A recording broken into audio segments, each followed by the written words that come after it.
मेरा नाम अमन है। मैं आपको एक सच्ची घटना बताने जा रहा हूँ। ये कहानी मेरी मम्मी और मेरे चाचा की है। चाचा कैसे मेरी मम्मी पर डोरे डालते थे। मेरी मम्मी भी कम नहीं थी। वह भी चाचा के साथ मस्त वाला क्रिकेट खेलने को बेकरार रहती थी। यह बात उस समय की है जब मैं 9 साल का था। मैं अक्सर अपने चाचा के साथ ही रहता था। चाचा मुझे अपने साथ ही सुलाते थे।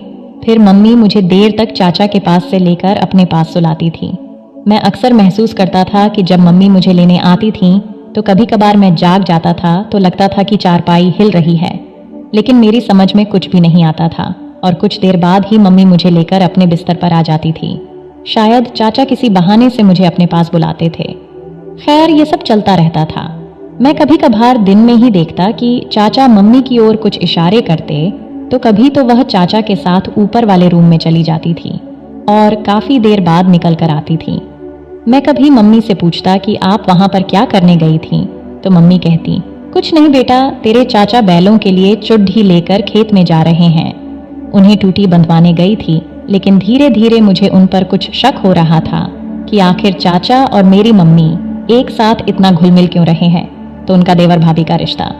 एक दिन मुझे कुछ देखने का हल्का सा मौका मिला। चाचा उन दिनों भैंसों के बाड़े में सोते थे जब मैं एक रात को चुपके से अपने घर की छत पर जाकर मम्मी का इंतजार करने लगा कि कब मम्मी चाचा के पास जाती हैं। बाहर बहुत ठंड थी, फिर भी मैं वहीं पर जमा रहा कि कब ये लोग अपना खेल शुरू करते हैं। और अब मेरी मेहनत रंग लाई। रात के करीब 11 बज रहे थे। मम्मी ने घर का दरवाजा खोला और उसे धीरे से बंद करके चाचा जहां पर सो रहे थे उस बाड़े में चली गई। अब मेरा शक यकीन में बदल रहा था। मैंने बाहर से झांक कर देखा, लेकिन अंदर काफी अंधेरा था और बाहर दरवाजे पर बांस का बना कुंडी लगा हुआ था। इस वजह से मुझे अंदर कुछ भी दिखाई नहीं दे रहा था। बस वहां से अजीब अजीब सी आवाजें आ रही थीं। मैंने उस दीवार के साथ कान लगाकर सुनने की कोशिश करी।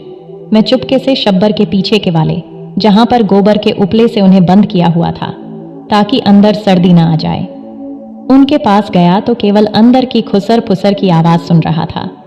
कभी चाचा तो कभी मम्मी की हल्की हल्की सिसकियां निकल रही थीं।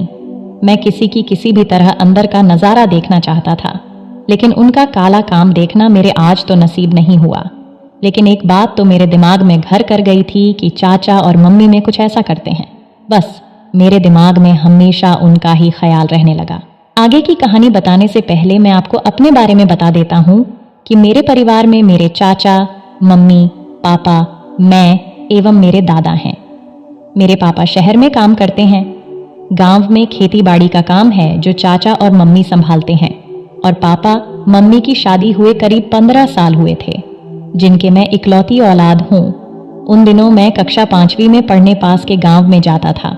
चाचा की उम्र करीब 30 साल हो चुकी थी, लेकिन शादी अब तक नहीं हुई थी। मम्मी 8वीं तक पढ़ी थी। चाचा एकदम अनपढ़ गवार आदमी है। मम्मी गोरी पतली हैं, पतली कमर, गोरे गोरे गाल, गोरा रंग चाचा, उल्टा तवे जैसे घोर काले रंग के छाती छाती, उस पर काले काले घुंघराले बाल। दादी अक्सर घर पर ही रहती थीं। उस दिन के बाद तो मेरा मन पढ़ाई में बिल्कुल भी नहीं लगता था। मन करता था कि हमेशा मम्मी के साथ रहूं। मैं किसी भी तरह उनका खेल देखना चाहता था और हर संभव प्रयास करना चाहता था कि उनका खेल देखूं। आखिर मैंने एक दिन स्कूल न जाकर उनका खेल देखने का फैसला किया, क्योंकि मैं जानता था कि मम्मी चाचा का खाना लेकर खेत पर जाती हैं। अब तो सरसों भी बड़ी हो रही थी, इसलिए यह दोनों पक्का वहां कुछ करते होंगे। यही सोचकर मैं स्कूल न जाकर चुपके से खेत पर पहुंच गया, जहां सरसों के खेत के बीच एक बड़ा भारी पेड़ है। उसके नीचे काफी दूर तक सरसों थी। मैं उस पर चढ़कर बैठ गया था, जो मुझे कोई न देख सके।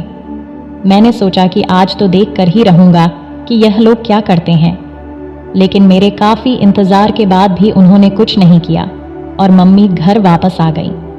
मैं आज फिर निराश ही लौटने वाला था। इस तरह 3-4 दिन बीत गए और उन्होंने कुछ भी नहीं किया। मैं सोच रहा था कि मेरी शायद गलत फहमी है। करीब 4 दिन के बाद मैंने चाचा को मम्मी से कुछ कहते हुए देखा। मम्मी कह रही थीं कि ठीक है, आज रात को मैं खेत पर आ रही हूँ। मेरे दिमाग में फिर से कीड़ा कुल बुलाने लगा। शाम को मम्मी ने खाना बनाकर हमें खिलाया और दादा से कहने लगी, ससुर जी, आज रात को देवर जी का खाना खेत पर ही जाएगा, क्योंकि रात को बिजली का नंबर है। दादा बोले, ठीक है बहू, अमन को मेरे पास ही छोड़ जाना, बच्चा इतनी दूर क्या करेगा। मम्मी चाचा का खाना लेकर खेत पर चली गई। इधर मैं भी वहां पर जाना चाहता था, लेकिन दादी मुझे अकेले वहां पर भेजती नहीं, तो मैंने एक बहाना बनाया और कहा, मम्मी हमारे पेपर आने वाले हैं, आप कहो तो मैं अपने दोस्त के यहाँ पढ़ने चला जाऊं। पहले तो दादा नहीं माने, लेकिन काफी मनाने के बाद उन्होंने जाने की अनुमति दे दी। मैं जल्दी जल्दी अपने खेत की ओर चल दिया, जो काफी दूर था। गांव से मुझे रास्ते में डर भी लग रहा था, पर मैं किसी धुन में उधर खिंचा चला जा रहा था। बाहर काफी अंधेरा और सर्दी थी। मैं जैसे तैसे करके हमारे ट्यूबवेल के पास पहुंचा तो सोचने लगा कि शायद मम्मी चाचा खेत में पानी मोड़ रहे होंगे। मैं धीरे धीरे कोटी के पास पहुंचा तो लगा कि मम्मी चाचा अंदर ही हैं। मैं अंदर देखना चाहता था कि दोनों क्या कर रहे हैं। यही सोचकर मैं ट्यूबवेल की तरफ एक छोटी सी खिड़की, जहां से मोटर को देखते थे, उसके पास जाकर अंदर देखा तो मेरा शक यकीन में बदल गया। वह दोनों अंदर कोठरी में थे। कोठरी ज्यादा बड़ी नहीं थी, लेकिन 7 फीट की थी।